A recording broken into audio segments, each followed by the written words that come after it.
Hey, good afternoon and welcome to the LawHelp Interactive annual webinar. This is Mark Lauritsen. I'm joined by an auspicious group of other presenters. Without further ado, let me see, am I showing my screen? Someone tell me if you see me. We do. Okay. And I'm just going to do a little introductory session and then we'll move right to the main content. Thanks for joining again. Okay, so our topic today is really to talk about ways in which LawHelp Interactive applications can be used in situations where users may need to return more than once to answer questions, make decisions, generate documents, and there's a whole variety of scenarios in which that may happen. I'm joined by these folks, Bart Earl from Capstone, LaDeirdre from Michigan Legal Help, Lori Garber from the Northwest Justice Project, Sheila Fisher from North Penn Legal Services, and Tom Wegener from the District of Columbia Superior Court. We're not going to go in this order, but these are my fellow panelists. To set things up, again, historically, many LHI applications have been simple one-stop applications where you navigate to a URL, go through an interview and generate one document, and you may or may not log in, you may or may not save your answers, and you're done. It's kind of one and done. But increasingly, people come back and they may make multiple visits to handle a single task, or they may increasingly have to come back to do different tasks at different stages of the proceeding. So some of the usage patterns I've called out on this slide describe that range. One is this one-stop shopping idea. You may go back and forth between your answers and the documents to make edits and adjustments, but pretty much you finish. Sometimes people need to come back different days and times to fill in some unanswered material, to revise answers they've given, to regenerate their documents. But that's all in relation to one module, one interview and template set. And then increasingly, as we'll hear more about today specifically, there are scenarios where you have multiple sessions with different interviews for different stages of the matter. So you've got that kind of spectrum of scenarios time-wise. And then, of course, we've got our usual mixture of kinds of users. We have pure pro se litigants and other folks out in the world who are helping themselves without any kind of assistance. We have assisted pro se scenarios, self-help centers and clinics, for instance. And then we have uses by advocates and other kinds of professionals who are there helping other people or doing work for other people or as part of their professional activity. So quite a range of scenarios to consider. The LHI environment in general does now provide quite a bit of support for supporting these kind of multiple stages of activity across the life of a case, letting people store and reuse their answers, giving them guidance on the processes involved and next steps they should consider. And as a result, interviews and documents and the instructions we generate for folks can be responsive to the historical context, what has happened and what is likely to have happened to the user in light of what we know about their circumstances and what has already happened. Naturally, this presents interesting challenges, which we're going to talk about today. How do we get people to save and reuse their answers so they're not having to retype things and have inconsistent answers? How do we standardize technically the variable names and types behind the scenes that contain and manage the answers users give? How do we deal with the fact that the forms themselves may morph over the life of a case? So you start out on January 1 doing something, and then you return a few months later, and some of the forms may need to be redone in light of official changes. How much procedural history do we try to elicit from users? The more the better, of course, for us to give good advice, but it's also sometimes overwhelming for a user to tell us everything that's happened to them. And then how do we technically store answers and let users come back and change them when they need to and not have to re-enter them when they don't need to? So without further ado, let me pass this to our group of panelists. We're going to go in this order. We're going to start with Sheila Fisher, who will talk about a Pennsylvania application, Divorce Tracker. Lori Garber up in Washington State will describe a similar project in family law for Washington State. Tom Wegener is going to talk about some pro se forms in the probate context down in D.C. Deirdre will get into a Michigan divorce application, and we'll wrap up with a technical tip by Bart. And this session is designed to go about 90 minutes, so we expect to have time for questions and answers and colloquy among the panelists, if nothing else, at the end.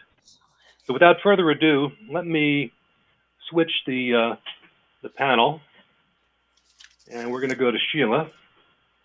And Sheila, I'll make you presenter. Okay. Take it away. All right.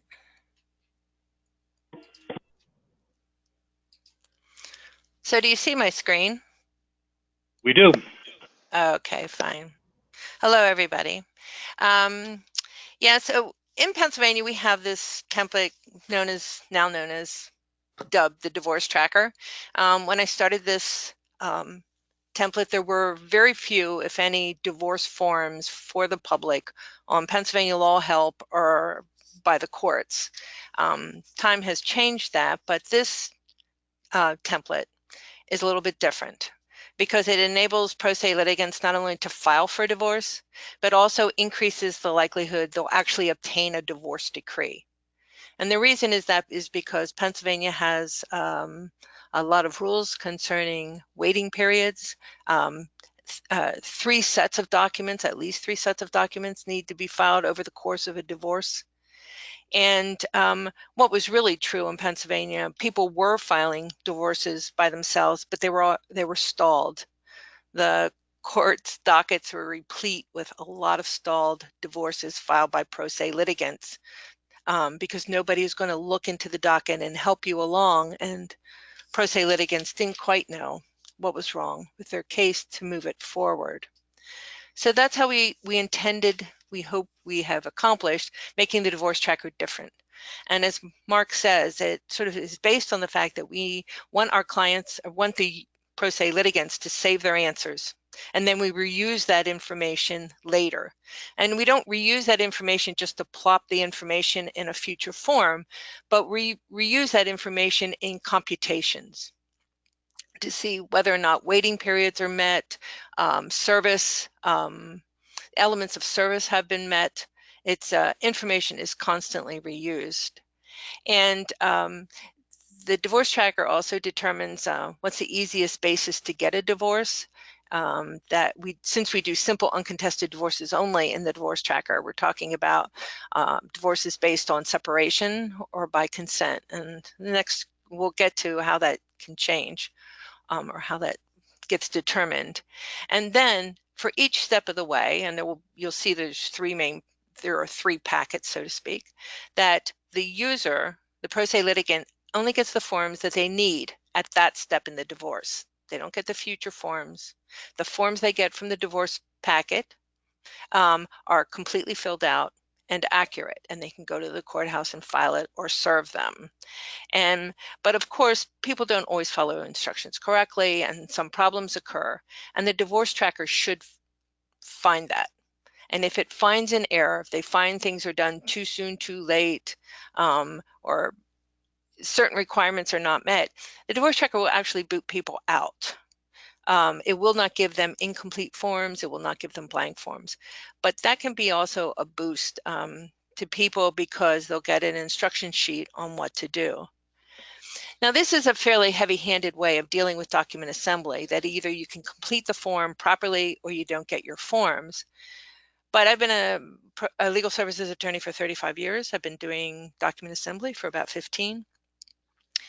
And I've been handling a lot of clinics. So what I found out often is if you give people too much information, too many forms at the outset, they just get lost in the fact that there's so many forms and they walk away, or they lose forms that they're supposed to use later. Or if you give them incomplete forms and tell them, be sure you fill in that date before you take it to the courthouse, they just walk to the courthouse and file it. So what gets filed at the courthouse are forms that aren't proper, and then the divorce, as I said before, gets stalled.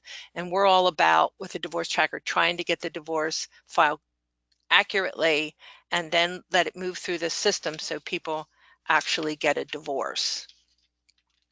So as I said, we have 3 packets. I actually designed this as one template in the beginning, and it ran on desktop hot docs, but it didn't run on LHI for some reason.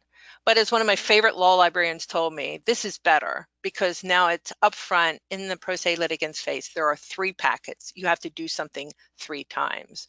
And that I've come to agree with that.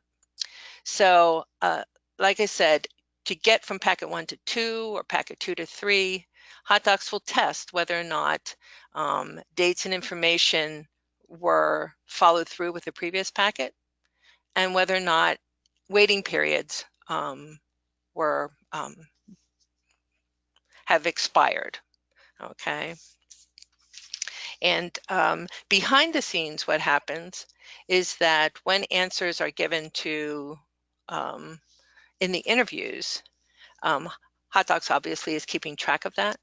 And when certain things have progressed, like if you have proven that you've done accurate service, then sort of a flag is set within the divorce tracker. So the divorce tracker knows forever and a day that the service was accomplished, so the divorce can actually move forward. So we use a succession of flags within the divorce tracker to move the divorce along. Now, some of the things can vary, and it depends on the grounds for divorce. It depends on whether or not the spouse lives in Pennsylvania or not. Depends on any number of things to be sure that all the forms that are filed are the accurate forms. Now, this is the same dialogue dealing with separation, but you can see if the different colored blocks indicating the date the user was separated are different years. And the divorce law, when I started this, had been the same for 40 plus years. But of course, after I got the grant and was working on it, the divorce law changed. So now we have, instead of divorce on the grounds of separation of 2 years or more, now it's only 1 year or more, but only for certain individuals. So again, I programmed that into the divorce tracker so the user doesn't have to know where they fit in the system. But the divorce tracker will.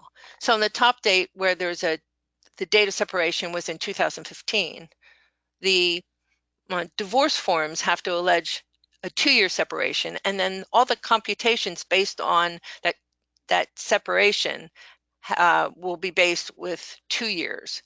And the middle one said 2017, well, by that time you only had to be separated 1 year, and all the computations were changed, so it would be based on 1 year. And then on the bottom one, where people have not even been separated even a year, and the divorce tracker tells them they must get consent from their spouse to continue the divorce. And I will say that the divorce tracker always defaults to separation if possible, because it's a quicker, faster way of getting a divorce, which I presume the user wants. And so it proceeds in that manner and explains that to the user.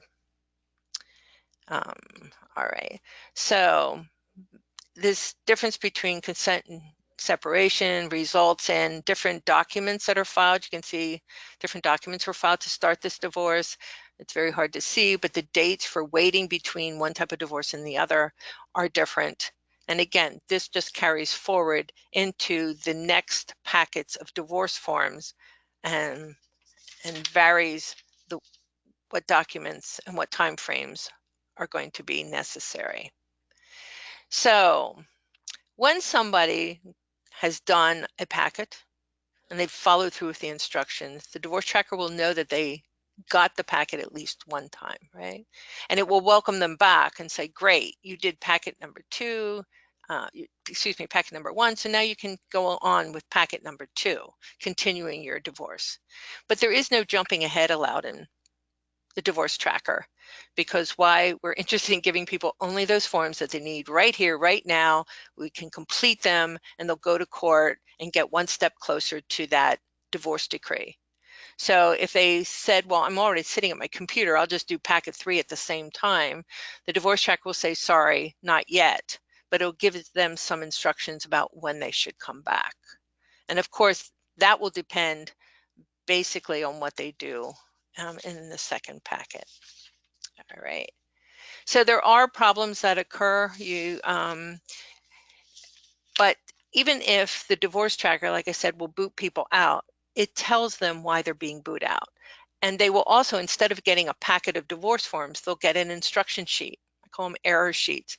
This was the problem right here, right now with your divorce.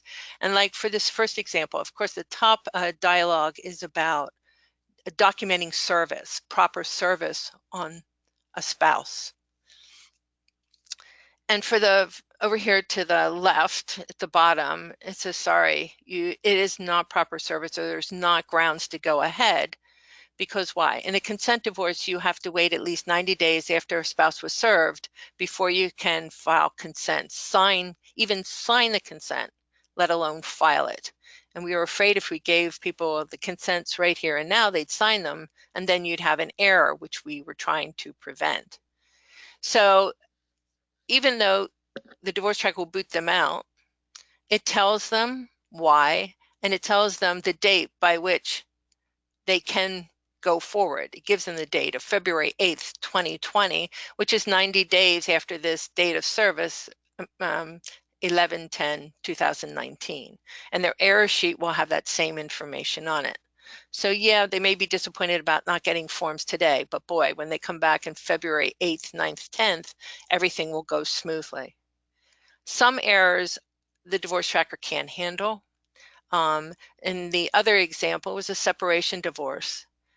And unfortunately, the person served their spouse more than 30 days after they filed their complaint. For spouses that live in Pennsylvania, that's a problem. For spouses that live outside Pennsylvania, that's not a problem. And the divorce tracker can keep track of that and either let the person continue or not. So in this type of error, unfortunately, somebody is going to be referred to a lawyer to get it figured out, or they contact me and I can sort of twerk their answer file perhaps and allow them to go forward. So they were just like two examples of how I went to explain how the divorce tracker works and constantly recalculates things and allows people to go forward or not.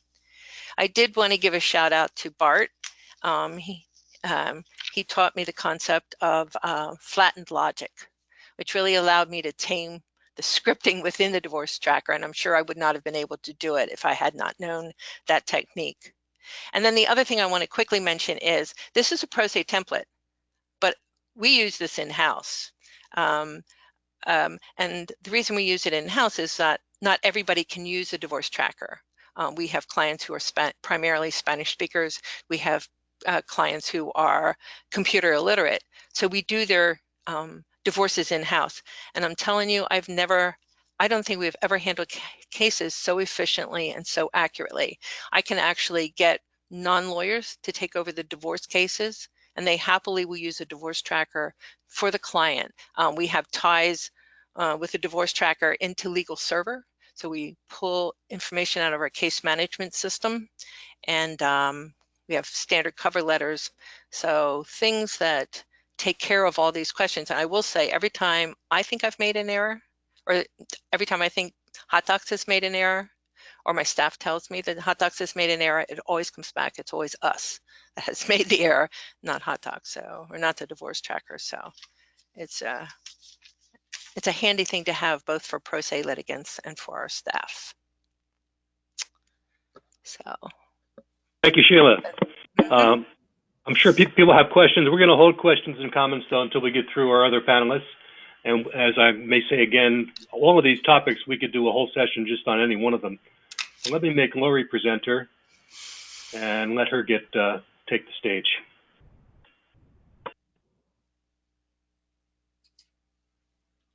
Great. Oops, what have I done? Sorry, I want to be there. You seeing my children instead? Sorry about that. I had trouble with this. That's in the Wallowas in Eastern Oregon. It's absolutely beautiful. I highly recommend it. Sorry, I am sharing. But it'd be fine if you can. Now I need to figure out which screen. I'm sorry, I did the same exact thing yesterday. Okay, now you're seeing the correct screen, just the full slide? Yep.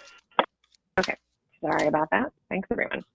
So as Mark said, I'm Lori Garber. I'm in Washington State. I'm a longtime legal aid lawyer, and now the project manager for our document assembly project, which is really still in the works, a work in progress. So I'm really appreciating hearing about these other programs and some of the choices that they've made. Because Washington is approaching some of these things quite differently.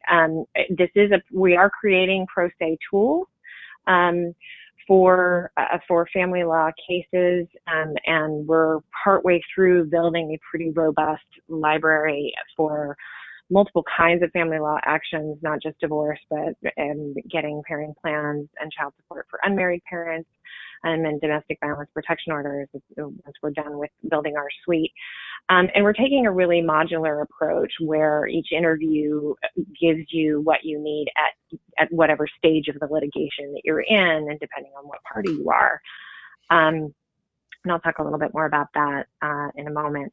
But we do have an advantage in Washington in that we have mandatory plain language forms, and that has made this process much easier.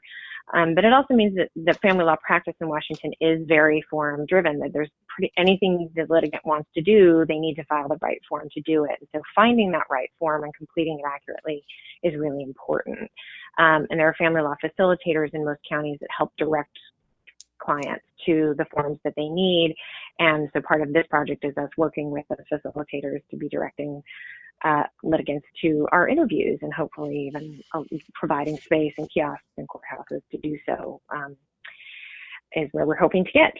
So I'll talk about some of the ways that we're managing this type of full library, and a lot of it does revolve around trying to get a user to create an account and save, how we're guiding people to their next steps that they need to take to get through the process. Oops, there we go. So this is really a visual representation of the modular approach that I was describing earlier, that users can enter at any point. Everything on here is a separate interview. There's an interview for filing, for responding. Mark is working on one now for temporary orders. We have a default interview that's live now, and we're working on our finalizing interview. And we have a parenting plan interview that's live. So a user can start at any point. You could, even if you didn't use our filing for divorce interview, but if you later found out about this resource or were directed there by a facilitator or a volunteer lawyer at a clinic or something, if you're ready to file for default, you could use our default interview. And it gathers, if you don't have a saved answer file that you're loading with the information, it'll gather the information it needs at that point to complete the forms. And we've also tried, because many of the forms work for different types of family law cases, we've tried to make the interviews flexible as well.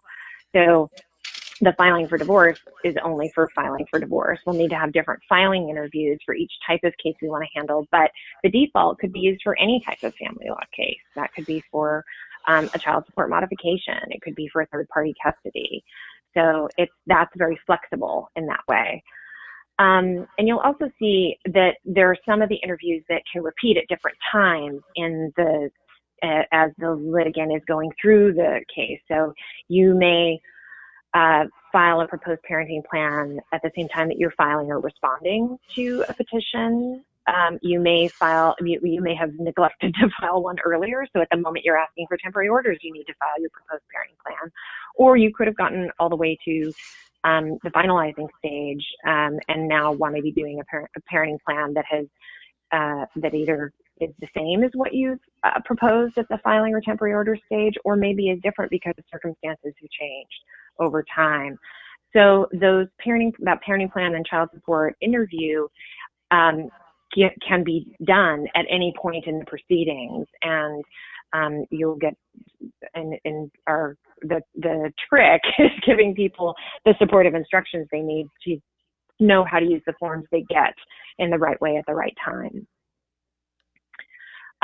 So the interview, we do strongly, very heavy-handedly and in multiple ways encourage users to create accounts and save their answer files, because that does make this modular approach work much better and more efficiently for people if they can see the answers that they've already put in one interview throughout all of the interviews as they go through the process. So we're trying to message that saving is a good idea from the get-go. All of our interviews are housed on our Washington LawHelp statewide website, which is a highly utilized and resource, and so it gets lots of traffic there, and that's where people start and find the interviews, and everyone is directed there. So they go through this set of launch pages that lets them know what to expect, and what they hopefully answer some questions, and that's at that point we're even telling them about how much time it could take, and that, hey, if you don't have enough time, you can save your answers, you can create a free account. So they're primed for that when they do start the interview and get to that LHI page that offers them the opportunity to create an account. And then even once they're in the interview and the welcome page, we're again telling them what to expect, how long this could take, warning them that this program doesn't save your answers automatically, because I think people with more modern technology have learned to expect auto saving. And then we're asking them if they're seeing a save button, because that helps us know whether or not they're logged in. And if they're seeing the save button, great, that means you're logged in. You can save at any time. And if they're not, we're letting them know, okay, that means you're not logged in, and giving them one more chance to go do that, but also letting them, if you want to continue without logging in, you can click next. And then one of the things actually I think this is related to the tip that Bart will talk about later, is that we do have the ability the interview hot docs is smart enough to detect if the user is using saved answers, has loaded saved answers, that we can see that. And so we will reflect that back to the user and say, hey, well, not hey, but you're using saved answers, and give them the date that we see that they saved at last, and let them know, okay, your earlier answers are going to be here, but you change them if you need to. And also letting them know a warning, because unlike some other programs, we do produce our documents in an editable format, so that if the documents are incomplete, or their user is starting something that they're then going to bring to a lawyer to edit, or want to edit themselves later, we're allowing that. And so we need people to know that if they made changes to a document after they downloaded it, that's not going to be reflected in their answer file. And they usually need to be on the lookout for that. That is certainly one of the many potential downsides of allowing users to or producing documents in an editable format. And I will say, we're in relatively early days in our process here, and that's one of the decisions that I still have a little bit of nervousness about. And I think we're going to be closely watching our feedback from users and courts to see if we should change that decision about the editable format.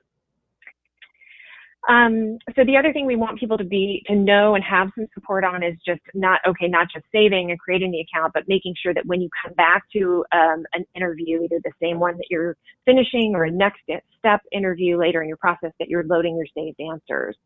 And so also in the welcome page, we have this note to returning users, and if you have saved answers, to be prompting them with a question if they have saved answers they want to use. And remember, we already know if they've loaded saved answers. They've loaded saved answers. They don't see this because we say, hey, you're using saved answers, great. But if we're not detecting saved answers, we're going to show them this prompt if they have saved answers they want to use, and if they say yes, then giving them really clear instructions about how to do that, because I do think it's a little bit tricky. And if they don't have saved answers they want to use, just giving them yet one more reminder that they can save.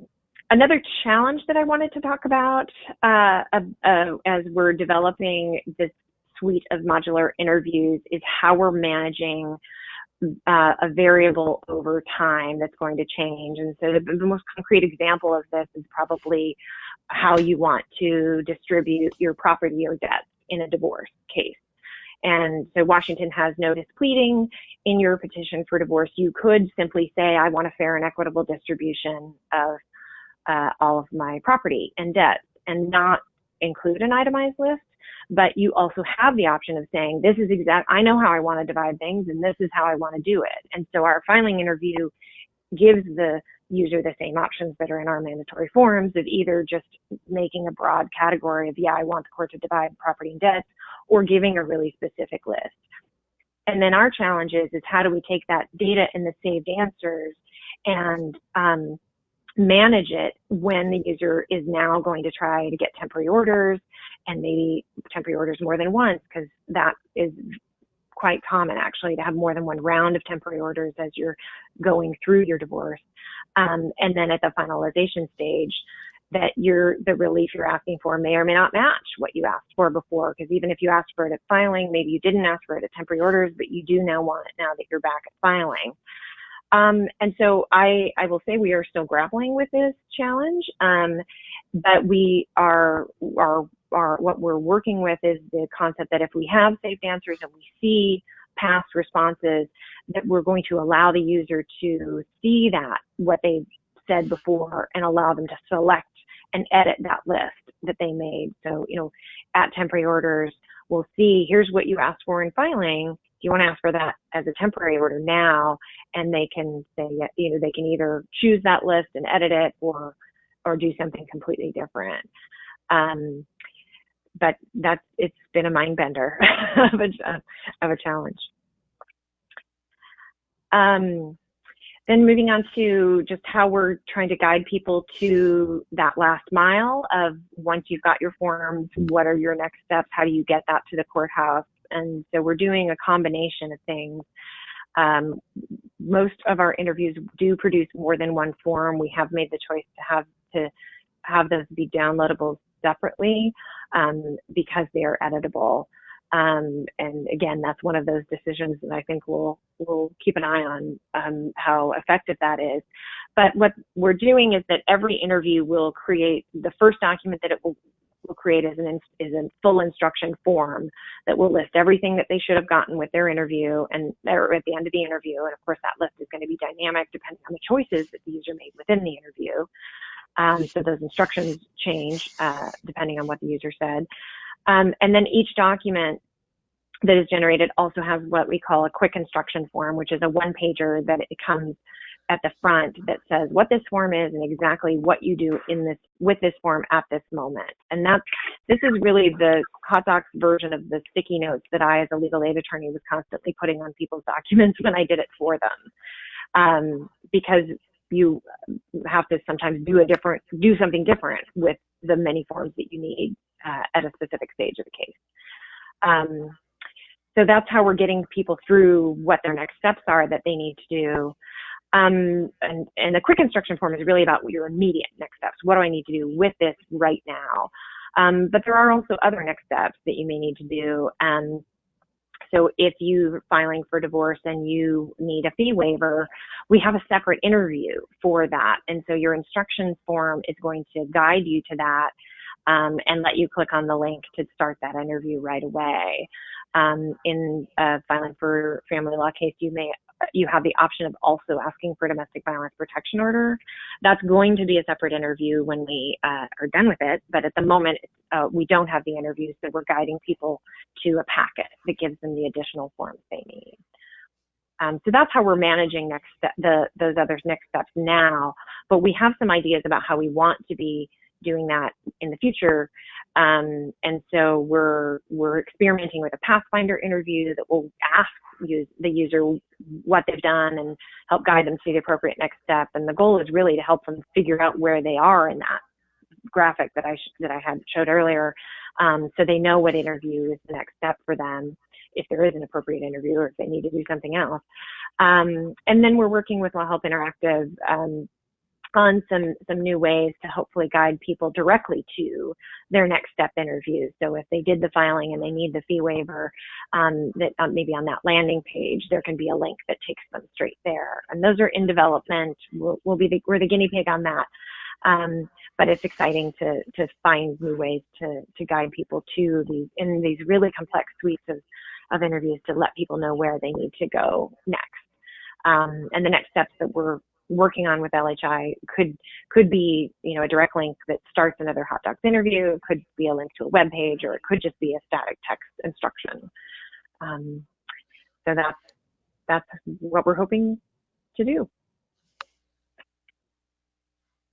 Excellent. Thank you, Lori.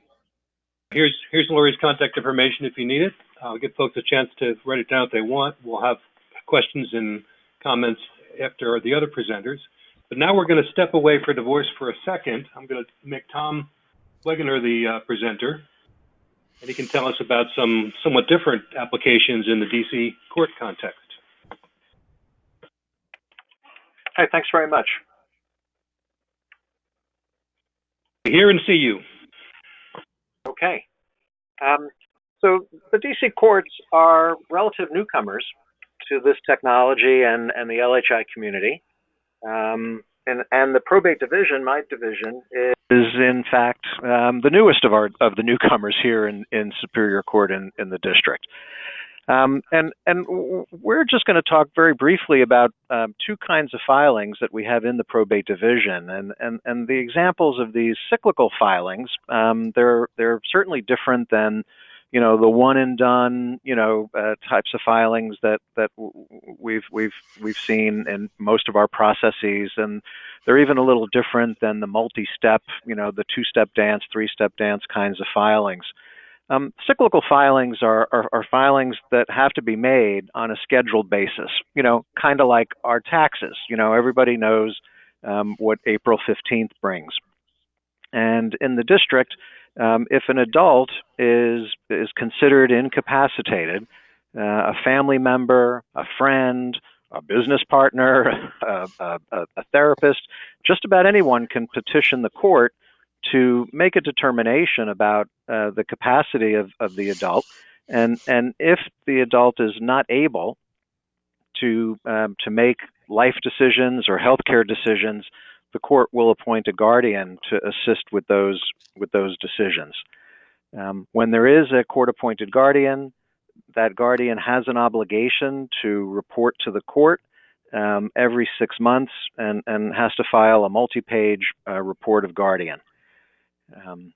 On the estate side of our probate division, we have the need for a personal representative who's appointed by the court in a supervised estate to file an accounting of the estate, and they have to do that every 9 months after the first year for the duration of the estate. The statement of account is pretty complex. 12 or 14 schedules support the filing. And it's another example of a cyclical filing that we have in Superior Court. So these are not our big volume kinds of filings, and as has been discussed already, they bring certain requirements that are not necessarily built into the one and dones, or maybe even the two-step dances.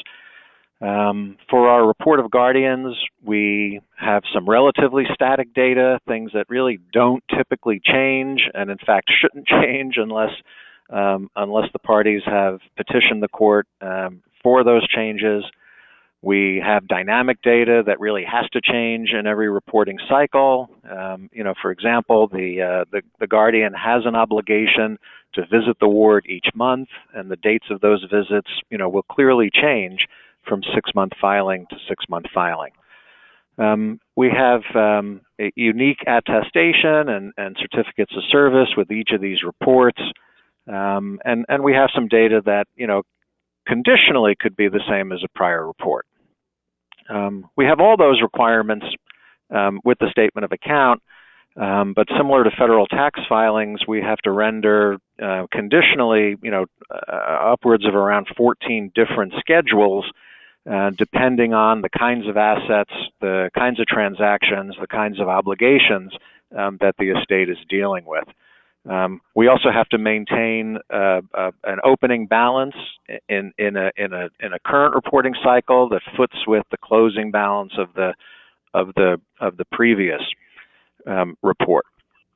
So in the years that we spent advocating for a document assembly type of technology, we frequently used the tax filings as our sort of archetypal kind of an example of a guided interview, one that we thought most people here in the DC courts would would have some familiarity with. So it was a little surprising when we got into this that that support for these requirements for cyclical filings were not completely baked in to either the Hot Docs platform, or other technologies that might be available to us, within the LHI community. So we want to echo and amplify the shout out to Bart, because it was through his technical stewardship that these challenges have been met. These two cyclical filings are now in production. We're in soft launch. We're really excited to be members of this community and looking forward to building on these initial successes and really enhancing access to justice through the use of these guided interviews. Thank you, Tom. That's fascinating stuff and a great testimonial both for LHI and Bart, and the general idea of automating these complexities for the sake of litigants and other stakeholders in the courts, right? Because it's without this kind of a supporting structure, folks are in bad shape. Okay, we're going to get back one last time to the divorce context. I'm going to give Ladeirdre, the presenter, baton, and she can take us through what's happening in Michigan. You see my screen? You see it. All right. Well, like you said, See your desktop, I should say. Sorry, it must be in my other one. There we go. Can you see it now? That's better. Thank you. Okay. All right, so here in Michigan, unlike the other panelists, we have adopted the one-stop shop approach with a main focus of pro se litigants utilizing our tool. This particular tool has evolved throughout its time on our website for various reasons, getting feedback from not only users, of course, but our staff at our self-help centers and a difference in developers. Just like everyone else, I want to give a shout out to Brett Harrison, who's on the call, who works on this primarily. I have yet to touch this monster, I will call it, but it's a great interview. And here in Michigan, this is the only option for pro se litigants. It is a statewide form, and but it's not available on the court's website. If someone wants a divorce, they will have to come to our website and go through the tool. So the login is not necessary, but we still encourage it because we all know the importance and the value in saving those answers. It's really important for like people that are possibly at a self-help center, at a library. The one-stop shop is very useful to them because they don't have to come back and they can have everything that they need and go about their way. Our tool does generate complete instructions for each of the forms that's generated. It includes a flow chart of the divorce process, which is really helpful for our visual learners, and just to put in context the stack of papers that are just printed off, how it plays into account. Our tool also includes a fee waiver depending on the particular person's situation, and so they will, if they qualify, they will get that with the rest of their documents. After the interview, like I said, we do have complete instructions for each of the documents that is generated. We do direct them back to our website for this, just because we understand that most people are doing this in a public place, and there is anywhere from 18 to 20 steps, which is a lot of paper. So we just give them maybe, I think, the first 3 or 4 steps, and then direct them back to our website where the exhaustive list is there. That's also very convenient because in the event that someone got this stack of papers, they filed, they served, but they say, what do I do next? They can write to us on LawHelp, and our agents can assist them by going right to the next step and directing them, and also letting them know that they can access it themselves, which is pretty helpful. Again, we also include this flowchart, which I think is very helpful because we do give them all of the papers at one time, which could be overwhelming for a pro se litigant. So it just kind of puts into context what each of the papers are for, what they do, and when they should be used. We do also encourage saving answers. So the divorce interview is quite long, and I think one of the best features is this save and exit. We do this at the end of each section, so it's really like a red alarm. As soon as you put your contact information, it's like, okay, do you have enough time? Do you want to save and exit? And I think that's a really good way to continue to have people save their answers. But doing one-stop shop does have its challenges. And so one of the challenges is if the user makes a mistake and does not save their answers, they will have to go all the way back through, which is unfortunate because for some situations it can take a while. However, it is in Hot Docs, which is helpful because it has that outline on the left-hand side. So that's something that's one of the plus. It is time consuming, so we do let the user know that it could take up to about 60 minutes. So they do have enough time to finish. We also have an article called Preparing to Use Our DIY Tool, and I think that's really helpful and we refer people to, so they have all the information that they need as far as everything to input into the tool. And then a lot of times the judge may not approve the judgment of divorce as it's printed out, which is pretty common and one of the most common reasons that people have to go back into the interview.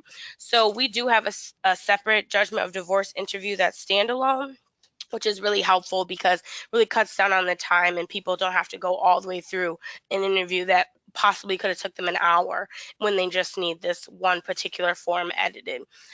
And then users may have a situation that's outside the scope of the tool. So an example of that is our tool does not handle spousal support.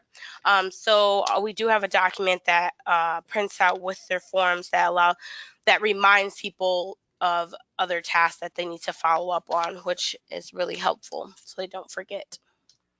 And that's how we do everything here. Thank you very much, LaDeirdre.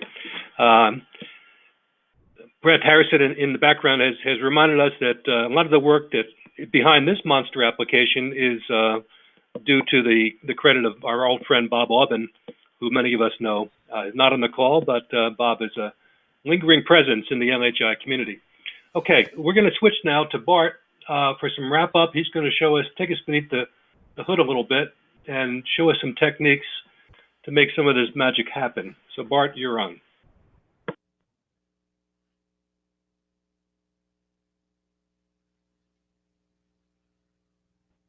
You're visible but not audible. Okay, you should be seeing my Hot Docs library. We are. Yep, good. So I think one of the real technical challenges, and most of the challenges with these kinds of interviews that either need to guide the user through a process or have the user come back time and time again to repeat a process, most of the challenges are design, user interface, workflow issues, and they're not really technical challenges. They require technical solutions, but the challenges are really non-technical. And you can see that in the different approaches that folks on this call have told us about.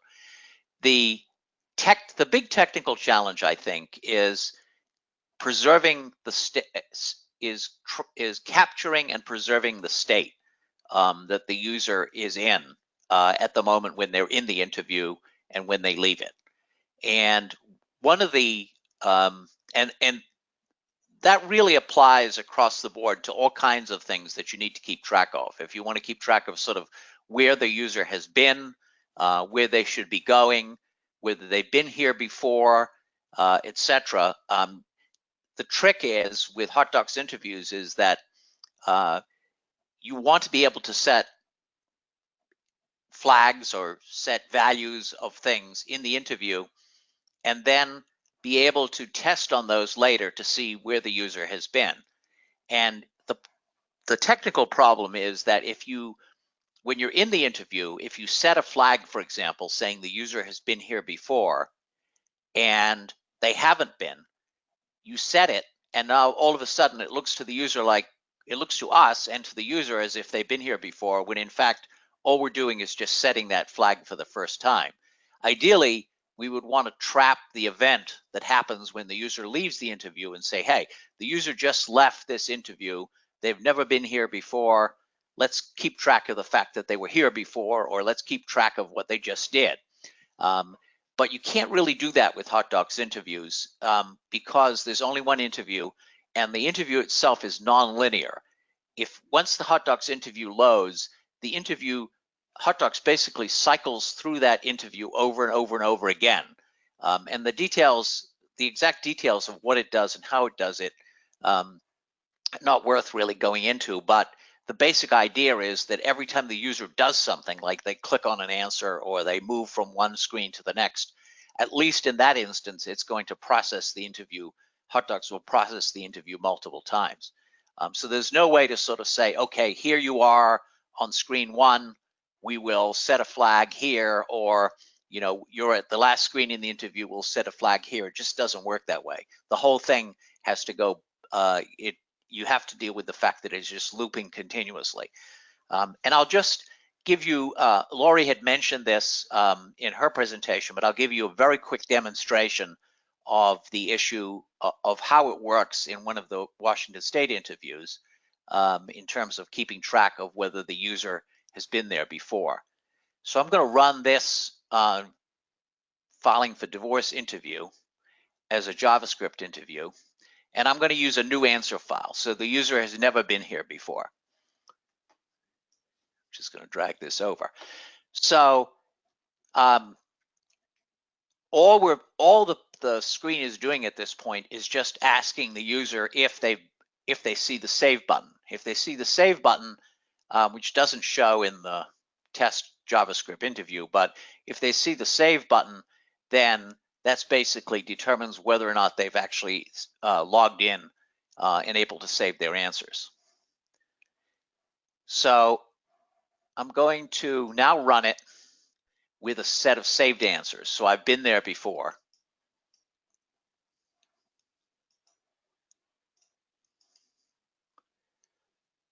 And this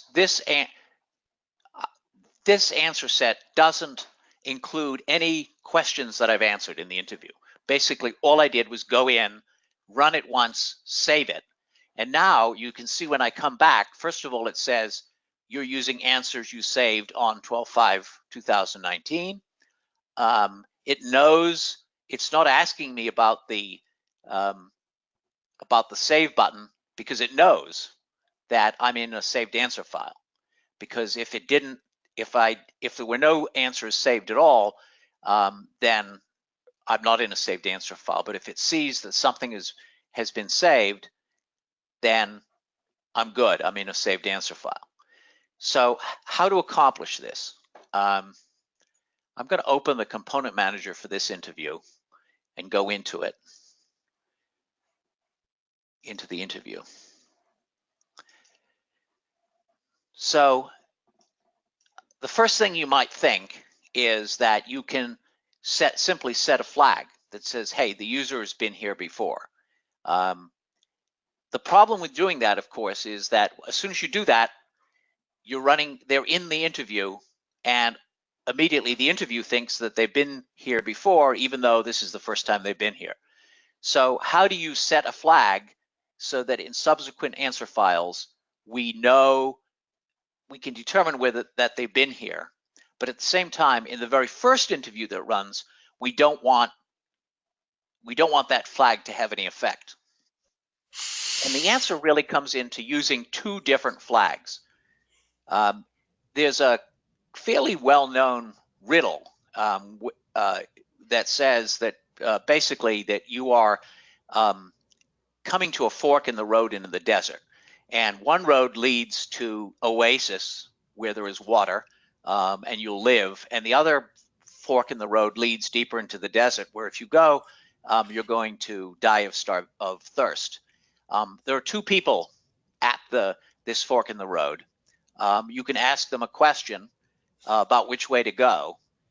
And one of them will always lie and the other one will always tell the truth.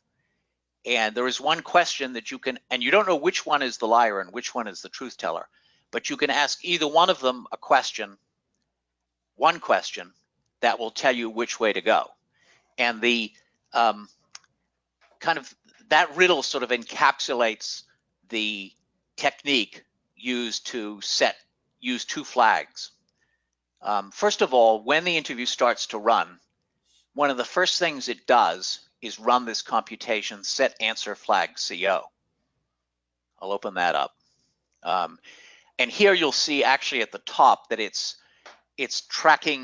keeping track of the date the answers were last saved, setting it to today. So it always does that, regardless of whether you've been here or not. Basically, it's always picking up that fact so that when you leave the interview, whether it's the first time or the 50th, it's going to have today's date as the date you last saved your answers, provided you do save your answers. Here's the piece right here, this piece of logic here that kind of sets the stage for keep using two flags to determine whether you've been here before. So the first thing it does is it checks to see whether this variable, the present answer set was previously saved, is answered at all. Because when you first go into the interview using a fresh set of answers, this variable is never going to have an answer because we haven't set it yet. And this answer, I'll open it up. This one has all the original default settings checked, so it does get saved in the answer file. And this is our main flag that determines whether or not the user was here before.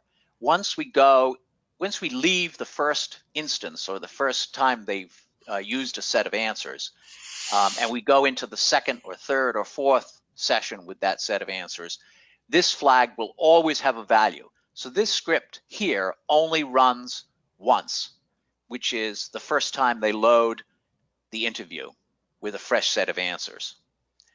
And so the first thing it does is set this to true.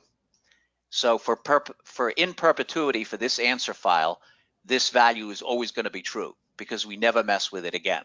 They've been here once, that's all we care about. The next variable, the present answer set was previously saved to, this has one special characteristic, which is that it's not saved in the answer file. That means it will always be unanswered every time the user comes into the interview. The first time they run it with a fresh set of answers, we're setting it to false. We could set it to true. It doesn't matter. Basically, all we're doing is we're saying it has a value, and that is only true the first time they come here. So the first time they come here, to begin with, this variable is never answered. We set it to true. It's always going to be true thereafter. And we set this variable to false, I should say. And it's only going to have a value when the user is here for the first time. Okay. So one of the first dialogue that shows up in the interview is this welcome dialogue. In the dialogue script for it, there is a computation here that gets tested on, which is the present answer set was previously saved. I'll open that up, show you what it does. So it tests for two things.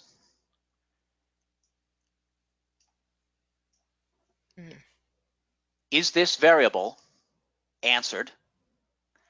And is this variable true?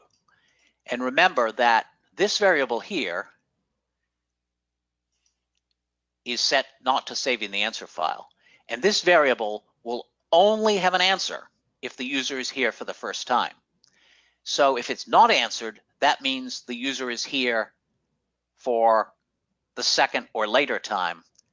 And if this variable here is true, that means, and this one's not answered, that means this is their second or later trip with this answer file. They've loaded a saved answer file and they've been here before. And so by using the two variables, one of which never gets saved in the answer file, and all we do is test on it, the answered status. We can determine whether this is the first time the user has been in the interview with this answer file or whether they're coming back for another bite. And the reason we have to use the answered status of this variable is if we set it to something, then it's going to have a value when the user comes back, and we're not going to be able to use that value because that's something that we only want to set the first time around. And that's basically the technique. It's used here in the sort of standard opening dialogues of the Washington interview, and also in the probate interviews in DC. It's also used to figure out whether the user has come back, because if the user is back, then we want to find out, hey, were you here? If you were here before, we've got your saved answers, but then we actually in those interviews have to ask the user, are you coming back because you're doing a new account, statement of account, or a new report of guardian, or are you coming back because you didn't finish what you started on before, and you're just basically getting more information in order to prepare the same document that you already started on. And in those interviews, there is a after checking to make sure, if the user says I'm starting again, there is a process that erases all of the information in the interview that has to change. So, for example, Tom had mentioned the visits that the guardian has made to the ward. Those visits get, if the user says, yes, I'm starting a new one, and then they answer a second question that says, are you sure? Because we're going to erase everything if you say yes. When they say yes to that question, then that kind of information, the dates of visits, etc., all gets erased, and they have to start over answering that information because it has to change. In this instance, in the Washington interview, you can see here the logic that if the user is not here for the first time, or they're not using a previously saved set of answers, there's a whole bunch of stuff that happens, including asking them about whether they see the save button in the upper right-hand corner, etc. And that's kind of the branching logic for this interview. And that's basically the technique. It's relatively simple, but the first time people see it, they kind of, it's not totally 100% intuitive. And when we get to Q&A, if somebody has questions about it, we can do so. So I guess back to you, Mark. Thank you, Bart. And I'll just say, for the fifth or sixth time that I've seen it, it's still not intuitive, but it does work. And it's a real gem of a technique that you'll find useful for any of these kinds of applications. Okay, so we have time for questions and comments. I'm going to open it up to the audience. If you want to say anything, you can do it through the question pane. You can raise your hand. I see Brett Harrison has a question. I don't know whether you just made a comment, Brett, that I've already addressed, or whether you want to say something. I'm going to unmute you in case you do want to say something. I think you may be muted. There you go. So you're on, Brett, if you want to say anything. Hey there, Mark. Thanks so much. Yeah, I think that was just from the comment I made earlier, giving Bob Alvin props to the initial development on those Michigan tools. But thanks. Okay, cool. Thank you, Brett. All right, while we're waiting for any other comments or questions, folks among the panelists, you want to ask each other anything or make any comments about what you've heard? Just feel free to speak up. This is Sheila. Yes. Can you hear me? No, I just wanted to ask Bart, what is the one question for the desert water conundrum? Right, we're all curious. I was embarrassed I didn't ask the other day, but I need to know. I just need you need to know? Okay.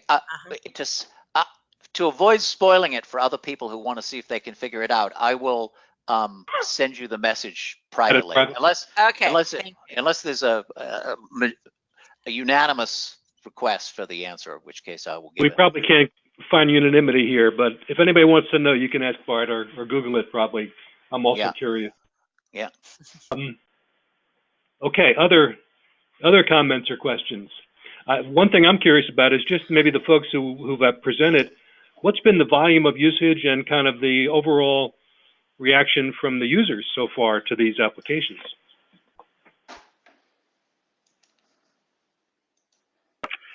Well, in the district, we're brand new to this. We're in soft launch, but all of the guardians that we've shown the report of guardian guided interview to, you know, they all kind of come very quickly to the same conclusion that we try to lead them to, which is, you know, if they conduct the interview the first time, it's going to really pay dividends when they file in 6 months and 6 months thereafter and 6 months after that. That, you know, by just like when we do our own taxes with the tax tool, you know, a lot of the information, the framework, it carries over from one report to another. It saves a lot of the repetitive, mechanical kinds of tasks associated with doing the report. And in the district, you know, we have this idea that what makes a good guardian is someone who takes care of the ward, but also takes care of their filing requirements, because it's those filings that enable the court to really ensure that the ward is being cared for and that the guardian is doing a good job for the ward of the court. Thank you, Tom. I see a hand from Marilyn Harp, so I'm going to let her jump in. I'm going to unmute you, Marilyn, if you want to raise a question or a comment. Okay, well, I'm just sort of, you know, I have 2 packet forms as well. And, you know, there is such a tremendous drop off between first set of packets, and these are all divorce filings. So, you know, I think there's some part of it that's like people get mad, but then they never follow through.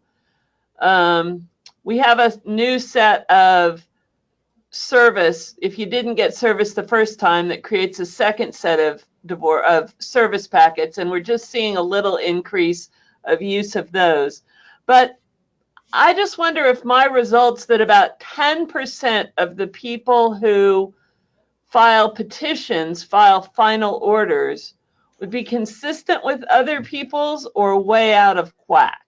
So I'll just mute myself again and listen to people's thoughts. Sheila, you're probably in the best position to answer that. Oh, I was reading Bart's answer. Oh, I'm sorry. Marilyn's question was, you know, percentage of people who come back after doing an initial filing to actually complete the filing. Do you see a huge drop off yourself in percentages? Well, there is a drop off. There's no doubt about that. I don't follow, I should follow our statistics on LHI much more closely. The other problem I think in Pennsylvania, not to sort of shunt the responsibility off to somebody else, but Pennsylvania LawHelp pretty much has the divorce tracker buried. When I see like Michigan or the Washington websites with these beautiful websites that direct people to the automated forms, very easy to follow. Here's what it is. They have little videos. I'm very jealous. You know, we don't have. I will even say the intake in my office. We don't encourage use of the divorce tracker, like I said. So it would really help if we had like a live chat. Because people, most of the time, if they have problems, I will get emails. And sometimes they just have problems that they can progress. But I'm sorry I don't have a better idea. I just haven't had time to do a lot of marketing outside of actually keeping the divorce tracker running. And right.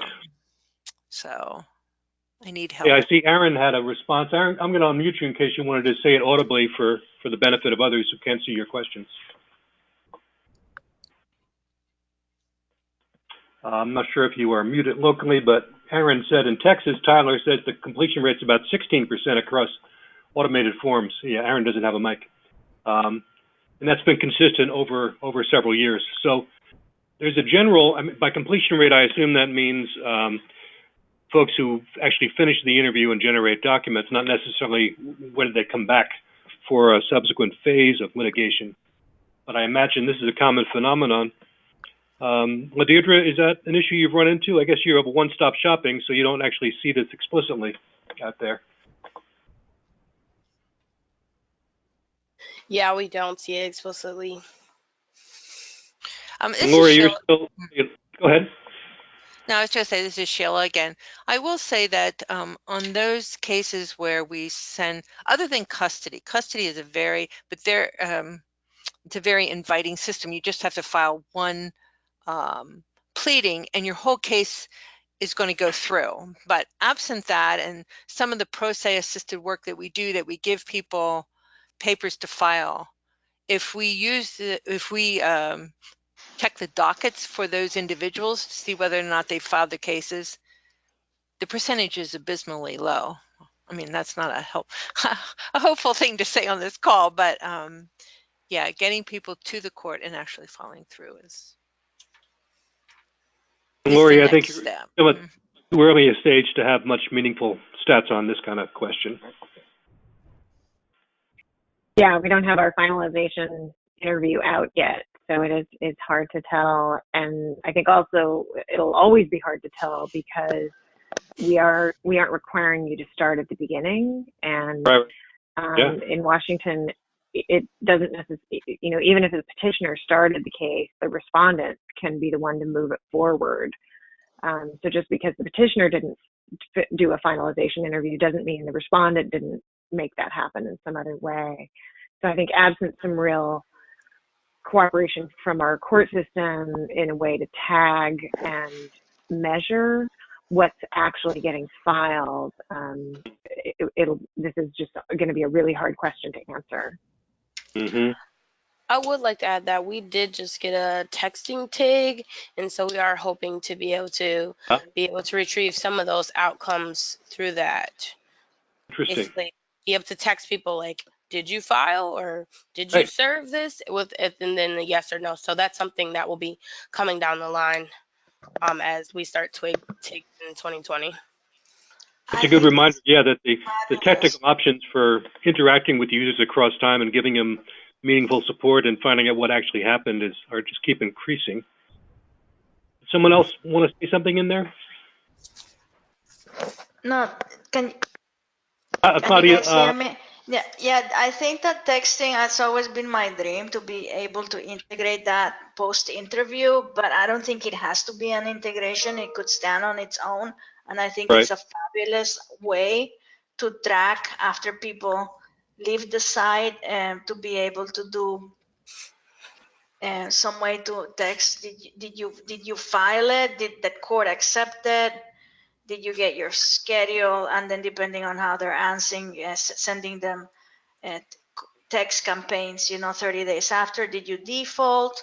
No, well, you could come back and default. I think that all of that could be done very smoothly with a text application. And it may be good to prompt people to come back. Oh, now you're ready for step 3. It could work either way. So Ladidri, I'm really happy you guys got the funding. And then maybe you can keep us posted and we can share that back. Yes, most definitely. And I'm just curious, from the attendees, because I still see that we have 9 billion souls. Are you seeing, and also the panelists, are you seeing that users expect this full-length transaction case as opposed to just stopping at the initial? Is there a demand? Are the users expecting this more now than when, let's say, we were doing this in 2008? So I want to hear some thoughts on that. Anyone in the audience, raise your hand, we'll unmute you, or any panelist who wants to answer that question. And while you're thinking, Claudia's reminded us in the chat that we are doing a training right before the ITC conference in Portland in January, and there's still some openings to learn how to do this stuff.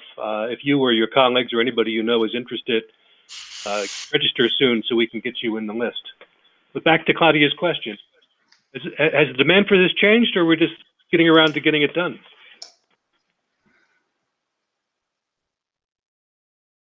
Just wondering if our thinking has evolved. Is it that we have gotten more sophisticated, or is the community becoming more and more comfortable with technology where they expect it more. They expect to have the full process automated, and they expect this kind of guidance. Well, I don't think anybody files a divorce without they hope to get an actual divorce decree. They may not think about it in the terms that you It's do. implicit. Yeah. Yeah, and as somebody said, the Pennsylvania procedure is actually quite simple in sorts, but it varies so much. So I guess that makes it not simple. Yeah, people feel like they should file, and like custody, the court should just take the cases and shepherd them to an order, but the court, that's not the process. So. I think that there's a great moment of empowerment here. If we can figure out how to build this and then identify the best practices, it would be very empowering to the people going through the process, but also to their friends and family and support network. Kind of like, they would start and they would be a path for them to finish. And that would be beautiful.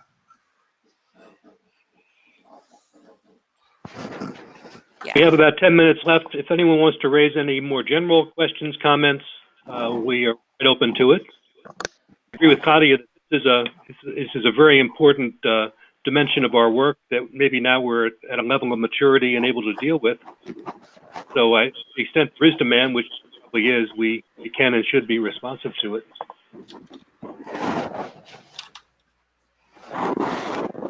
This is Lori. I had a question for Ladeirdre if we have time. I'd be curious to hear more about the chat or the support options that you have available to people if they're running into trouble as they're going through the process. And what is it taking to staff that? Sure. So at the moment, we have a couple of ways for people to reach out to us. So we have what we call LawHelp, which is powered through Live Person. It's open Monday through Friday from 11 to 3. It is staffed by agents, which are usually law students, but supervised by us, the attorneys here. So they can always reach out to us if they have a question, and we monitor and make sure there's no legal advice going on. So for instance, if say someone they just finished our tool, they can write to us and say, hey, I just finished a tool, what do I do? Because of course they don't read any of the prompts that you put in there. And so from there, our agents can go to the checklist, which is great why it's on the website, and say, this is step 2. And are able to communicate that way. We also, if it's beyond our LawHelp hours, they can write what we call an after hours email to us and write us their question, whether it be, what does this mean?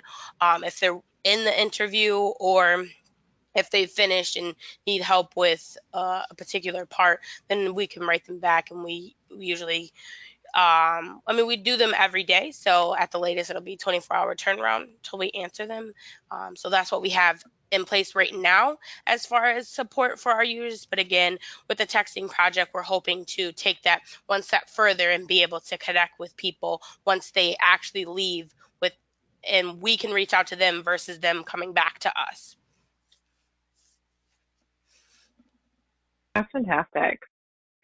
Do you have, so how many folks do you have on that LawHelp volunteering at a time? So honestly, it really you've got pretty high volume.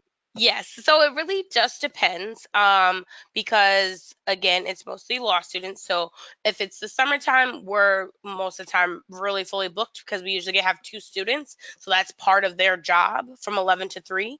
And then when it's not summertime, our outreach coordinator here, Ramsey, he goes out to the law school. So we've got 4 here in Michigan. So he goes out, he recruits them, and some of our agents, they have over 200 hours. They really do this, and they've been dedicated, which is really helpful to us. And in the event that we understand that students have conflicts and finals and things like that, if that's the case, then a staff attorney will serve as an agent if need be. But we make sure that we're open, if it's not a holiday, that we're open and available from 11 to 3. That's so great. Has it helped you figure out I mean, I assume you also get really real-time feedback about what in your interview is unclear, or what could be, how you could rephrase a question or add more help. Yes, definitely. We get the most feedback from LawHelp in those after-hour emails, even down to like errors. People will write us, or sometimes they even write LHI, and they phone up to us, which is helpful, and we're able to get changes or whatever needs to be, assistance that they need, pretty quickly, which is super helpful for the user. Let me give one last call for comments or questions. Anybody on the panel or in the audience want to say anything, ask anything, tell us anything? This call has been recorded, so it'll be available at some point soon to watch again and share with friends. Going once, twice? Anybody want to say? If not, Claudia, I think we can consider this done, one and done. Yeah, thank you all for staying with us, and thanks to all the wonderful panelists and for Bart for doing the demo. Hopefully, if you start doing more development work with this type of approach or with these goals in mind, and you get stuck, you know how to reach us. We really want to support this. I think we are ready for it, and we can do this in a collaborative way and share with each other. So thank you so much, everyone, and have a great rest of the December month. You too. You too. Bye-bye. Bye-bye. Thank you. Thanks. Bye-bye.